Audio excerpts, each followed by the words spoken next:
Unity of Houston is an inclusive church where we seek to understand and live the teachings of Jesus and other spiritual masters. At Unity, we welcome all people from all spiritual paths and every walk of life. We celebrate the diversity of our city and of our world, and we teach love, tolerance, and oneness, seeking to live in harmony with open minds and open hearts. Wherever you are in your spiritual path, you are always welcome at Unity. Join us and discover that the life of your dreams is already within you. So, surrender. How does surrender apply to your creative process? What does that mean to allow yourself to let go? What are we letting go of? What do you think we're letting go of? Doubt. Stuff. Yeah. Insecurity. Yes. Negativity, insecurity, fear. Resistance. All that. Letting that go so that you can be in the flow, which is already there, the creative flow, all those divine ideas. And this book with Elizabeth Gilbert, she tells us the divine ideas are everywhere. And they are wanting to be expressed in your life, in your consciousness, and something will pop into your mind, and if you're not present, it will flow on to somebody else. Because that's just how God is. That creativity will find a home somewhere. It doesn't go away. It's always present. And so we can make ourselves, we can allow ourselves really to be open to what is truly already there. So surrender allows your work to emanate from the source within you, your creativity, whatever it is that is yours to do, that it comes from source rather than as a result of what you think will please others, of responding to life, doing what you think others want rather than what is coming forth to be expressed from within you. So this is week 3 of our big magic series. I'm wondering if you're going to close the door. I keep watching you, Joy Beth. No, you're keeping it open? Okay. Well, we're inviting whoever else might come in. And this is the chapter on permission. So when we're thinking about permission and how we address permission in our lives, consider if you are somebody who puts out a suggestion box to your family, your friends, your colleagues, authorities in your life, anybody, for what it is for you to do with your life. Well, I'd like to pursue this or do this, but what's mom and dad going to think? What are my friends going to think? What should I pursue this creative endeavor? Elizabeth Gilbert says, if I'm going to put my heart and soul into something, I want to know people approve. This is that way of using the suggestion box, is that desire for approval, right? She says that this is going about it entirely the wrong way. Yeah. Entirely the wrong way, that's just not how creativity works. So it's time to remove that suggestion box for anybody you may have put it out to in your life, your spouse, your friends, whatever. And she tells a story about how her parents taught her about this, that her dad was a chemical engineer. He worked for the same company for 30 years, and her parents were both led conservative, responsible lives. Her mom was a nurse, an active member of her local church. She volunteered at the library. She served on the school board. That they were taxpayers, they were voters, so really they were good citizens. But what they did beyond that was that they dared to do whatever else they wanted to do and choose in life, and that taught her how to be a rebel. That they, whatever else, however other ways they were going to use their time, they did it. And they dared to try things and be creative. Her dad decided he wanted to be a Christmas tree farmer, and so instead of quitting his job, he kept his job, and he folded that into his daily life. He also wanted to raise goats, and he did that. He wanted to pursue beekeeping, And for many years, she said 35 years later, he still had the bees going, that he didn't know how to do any of that stuff, but he taught himself because it was in his heart to do that creatively. That whenever he was curious about something, he just went forth and pursued it. And so he demonstrated that for her. And he really didn't like being told what to do. He was in the Navy for some time, and his captain had commanded him to create a suggestion box, actually, and to put it in the canteen. And so he did this. He built it himself, and he put it up in the canteen. And being the rebel that he was, he wrote the first suggestion and put it into the box, and guess what it said? I suggest you remove the suggestion box. Wasn't working for him. And Elizabeth Gilbert says her mom was pretty bold in her faith and her own abilities, that she would build and sew and mend and patch, grow, knit, and decoupage anything her family needed. She cut their hair, she baked the bread, she grew and harvested and pickled vegetables, she made their clothes. Her parents are just bold. They boldly created and did things. They were makers. They didn't let anything stop them from accomplishing what they wanted to do. And this gave Elizabeth Gilbert the idea that she could be a writer, and maybe just to at least go out there and try, because her parents had just always given her the permission to try and to do and to make. So what is it that you're wanting to create? Or wants to be created that you don't yet know about, but you feel an inspiration? Whether it be a Christmas tree or a loaf of bread or a best-selling novel, the truth is you don't need anyone to give you permission to live a creative life. And so I invite you to affirm with me, I don't need anybody to give me permission to live a creative life. Together. I don't need anybody to give me permission to live a creative life. Breathe that in. So we let go of that one, right? Don't need anybody to give me permission. She tells us you come from a long line of creators.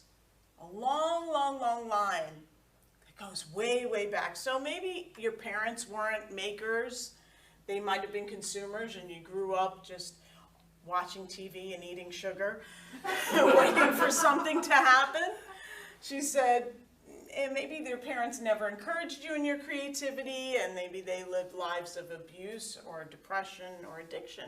So she said, if it's not your parents, you need to go back further, and you may need to go back to your grandparents or great-grandparents.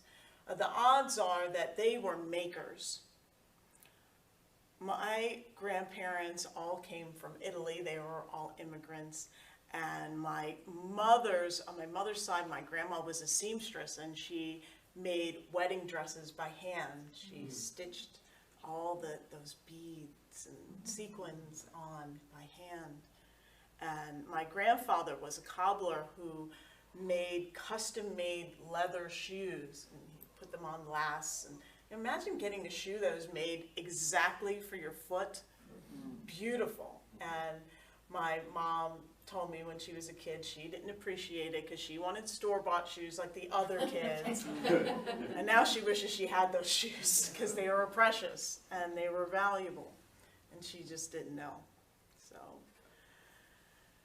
look back. Look to the immigrants. Go back until you find people who spent their lives making things. And this is where you come from. This is where we all come from.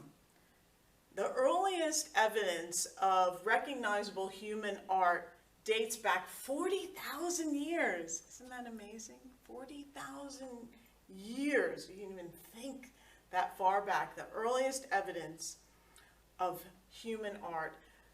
And what's interesting, too, that she tells us is that the earliest evidence of human agriculture dates back only 10,000 years. 10,000.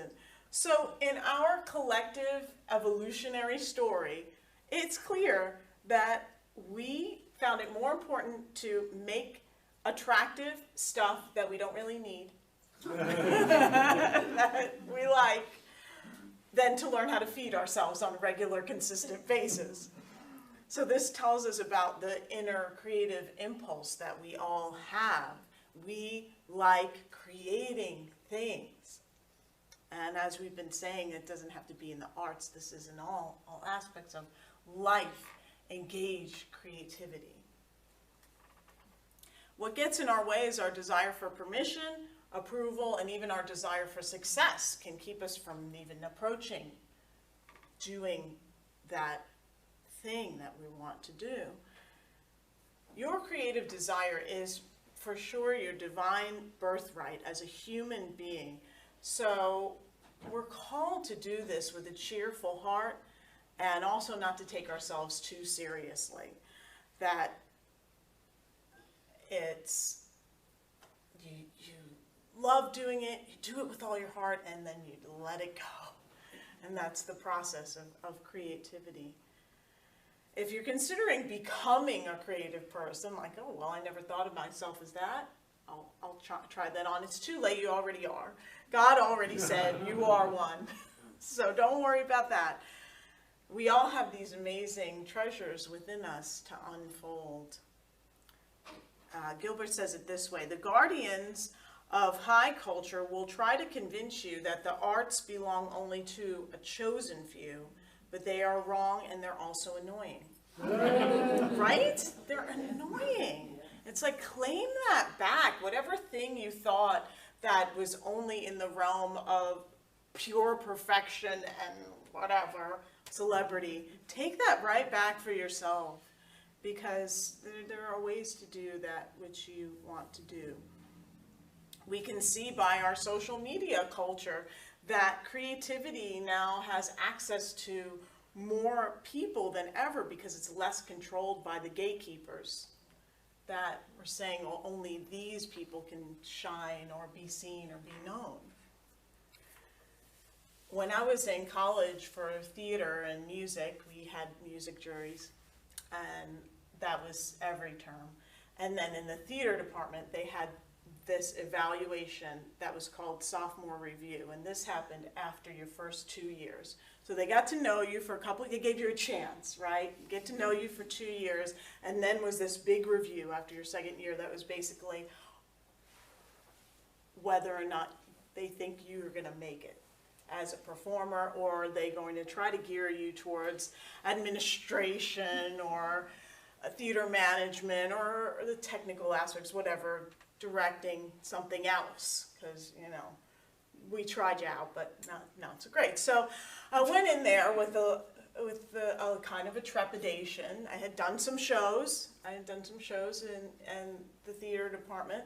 Not big roles, but some roles, a few shows, and I just wasn't sure. Everybody was nervous going in, and what are they going to say, and are they going to tell me I should do props or what? So I was surprised, because I didn't know what to expect. That they said a lot of good things about me, which was really great. So then I got up the nerve to ask the choreographer of the musicals, because I hadn't been cast in a musical. Musical theater was what I really wanted to do. And you think, well, musicals have an ensemble. Surely you could have put me in the ensemble, right? I thought. So I asked him, I said, so, you know, you said a lot of nice things about me, and it's really great. And so why haven't you cast me in any of your musicals? And he said this. He said, well, if I put you in the ensemble, you'd stand out too much. I said, and so something in me was confident enough to say, well, if that's the case, why didn't you cast me as the lead? He never really answered that question. And I've thought about that particular professor for some time, because I thought, oh, well, there's somebody who I never really, I felt like I thought everything was good, and I wondered why I didn't get to do those musicals. And as I thought about it, I recognized that every woman that he cast was at least 3 inches taller than me. Oh. So I was like, well, you know, there's some things you just can't change, no matter how cute and talented and adorable you try to be. So it's like, all right, there's somebody who's going to think you're just not tall enough or whatever enough. But there are others that will know. They'll see they'll see what gifts you have. And I did get to do a lot of musicals after that and leads. So I wasn't going to let that be the thing that stopped me, but it did. It was very challenging at that time because it was what I absolutely wanted and loved to do.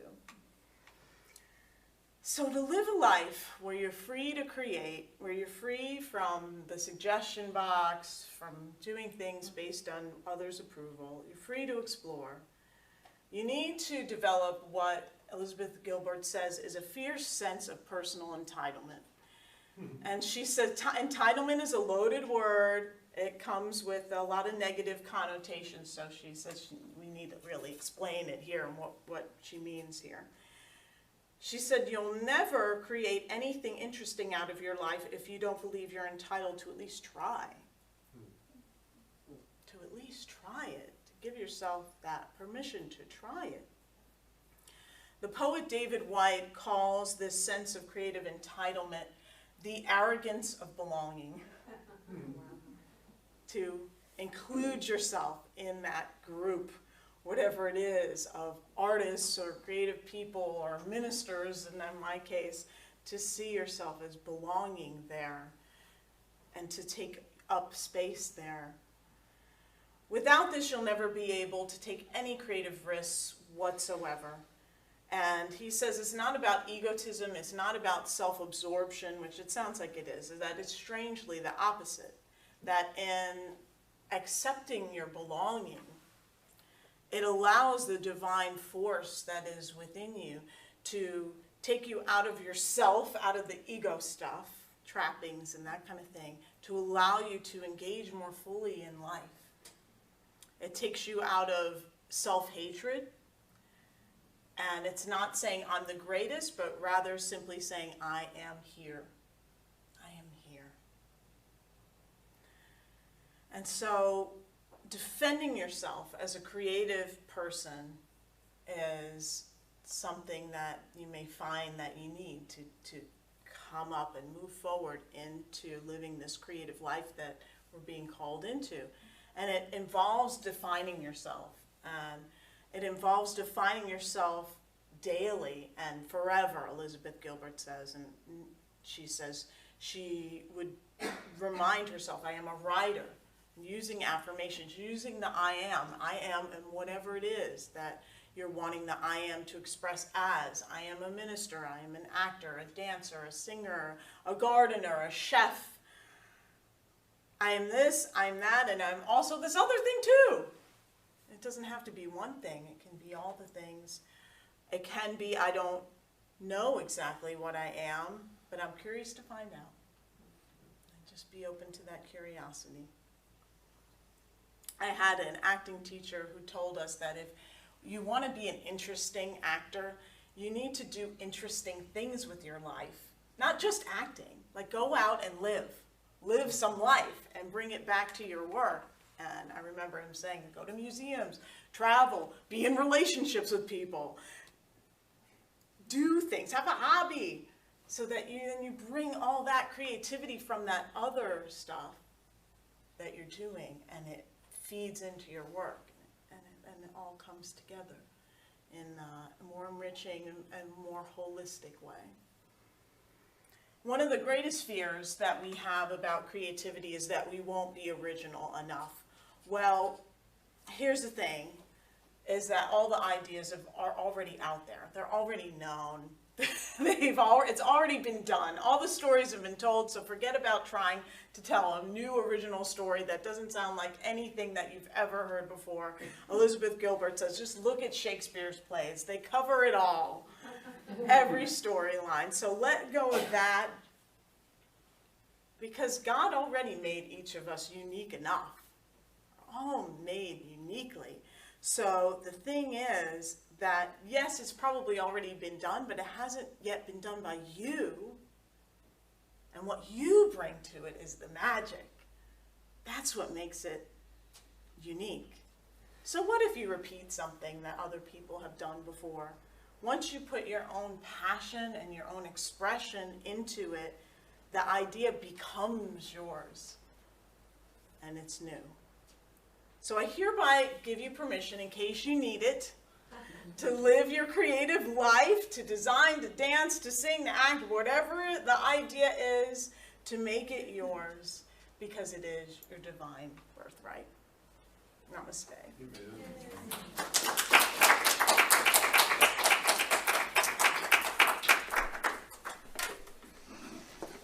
Ooh, that was fun.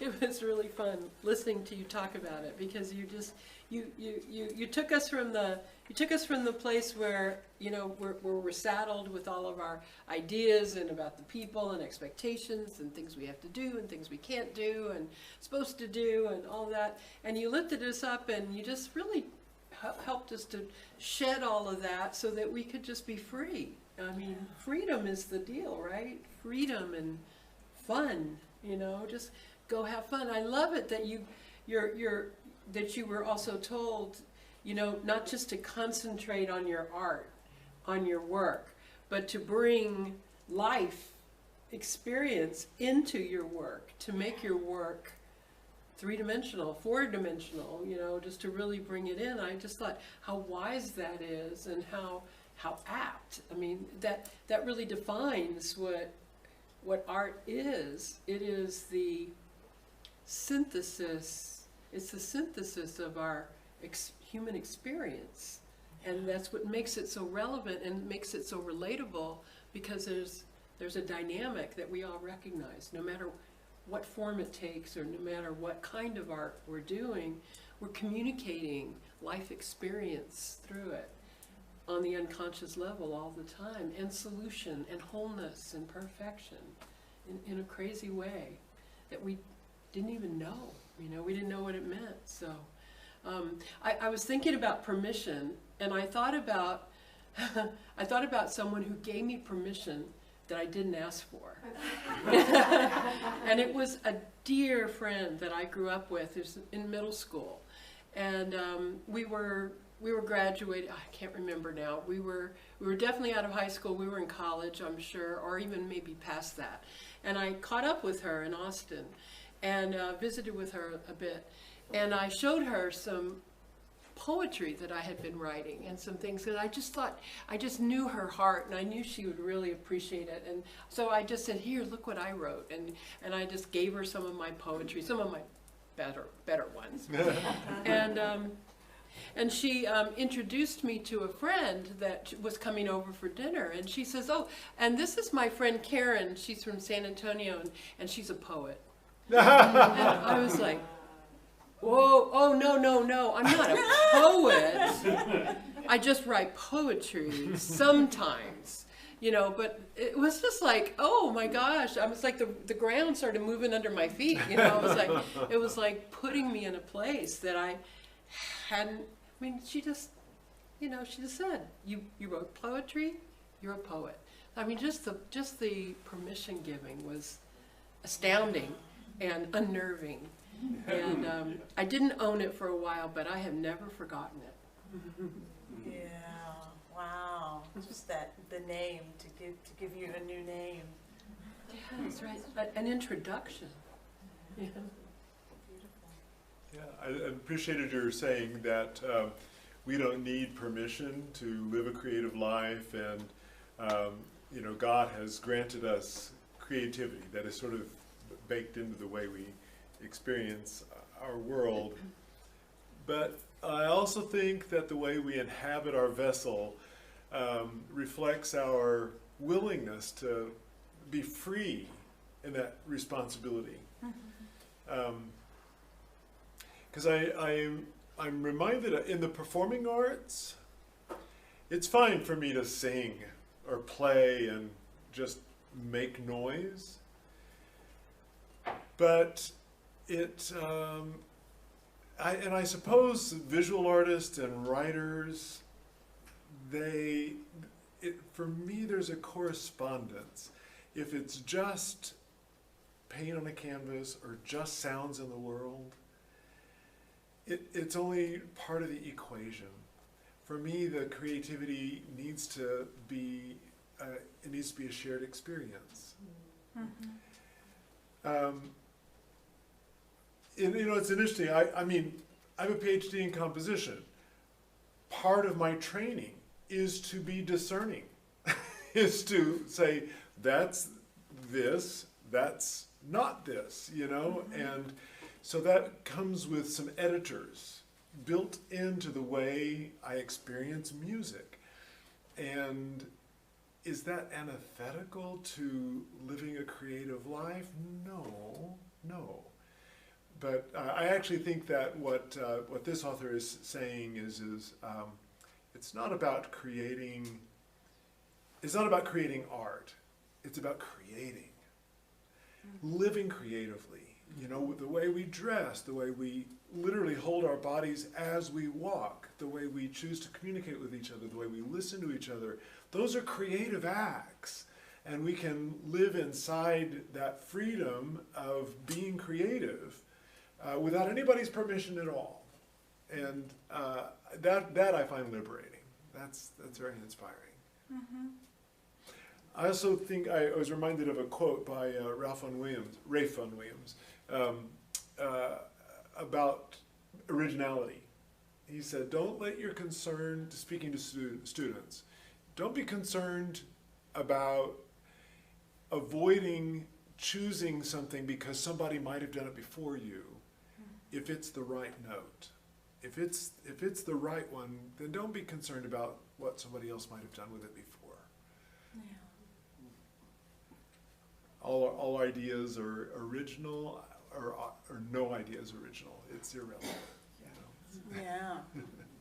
It's just really that whatever that limiting thought is, whether it's like I'm not original, or I can't do it, or somebody else done it before me. All those just really identify and say, well, none of that's true. And then she does talk about, like, in your creative life, like in the arts, and just keep trying for the fun of it. She encourages us to, if you're not able to get a job doing that thing, that's okay. She's like, just do whatever you need to do to make money. It's like, there's lots of ways to make money. And then just keep doing that other thing that you're inspired to do, and you'll get better, and you'll grow, and you'll meet other people who do it, and you'll learn, you'll take classes, and just to keep... well, and it moves energy. Yeah. I mean, it's kind of like what you were saying, your actual teacher said, go live life. During the pandemic, and we were shut up in our houses, I actually turned my house into a canvas, and I painted damn near every surface that you can see. And some of it's very conventional, and a lot of it's not. And, I don't fashion myself as a trained or expert interior designer or a visual artist, a fine artist. But you walk into my house and you can tell, oh, an artist lives here. That my art isn't necessarily, it's the amalgam of it. It's the photography and the goldfish in the tank and the color on the walls, and all that together. It's just sort of the way I have created my home, and it really reflects me.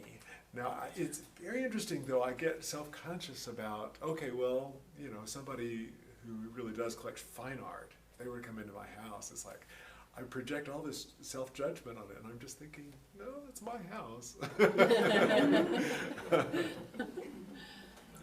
Well, I'm relating so much to what you're saying about that. I think the space in which I inhabit, I want it to reflect things that make me happy.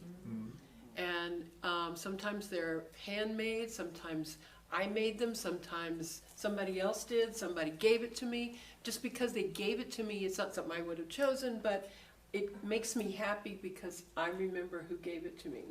It's just like my office is full of those kinds of things that are all surrounding me that just really give off energy, and they just continue to. I love to be able to be surrounded by that. It never occurred to me that somebody would come in and say, well, that's not made very well, right? Right. The portions are all wrong, right? I don't know why you put all those things on one wall. It really seems like, and it's like, because I live here, because I haven't gotten the things that belong on that wall yet, or whatever. But I also like to decorate myself. Yes. And I've said this many times, I won't even get out of bed sometimes until I figured out something I want to go put on to draw me out of my bed to go and put it on. I was like, what will I wear today?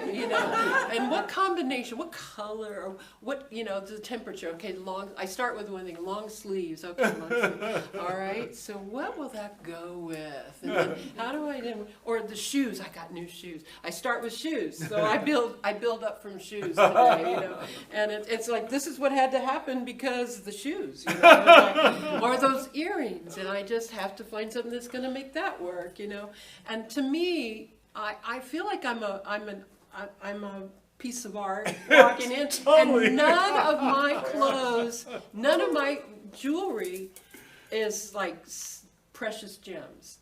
I don't really care for diamonds and emeralds and just the rubies. They're pretty, but they just don't do it for me. But I love all kinds of, what do you call it? Baubles. Baubles, yes. Semi-precious stones, or maybe not even stones. Just what is that called? Tell me what it is. It's that kind of jewelry that you. It's what? Costume jewelry. There's a name for it. It's just cheap jewelry. That's really what it is. It's what? Costume jewelry. Costume jewelry, thank you. That's exactly the word I was looking for. It's costume jewelry, but that makes it sound hollow. But it's really for fun, isn't it? It's just really for that, and it makes me happy. And oh my gosh, I will defend that all day long. I think really we just and isn't that original, and isn't that creative, and isn't that living our lives out loud, turned inside out? Yeah. Like you don't have to guess. It's kind of like here it is, right?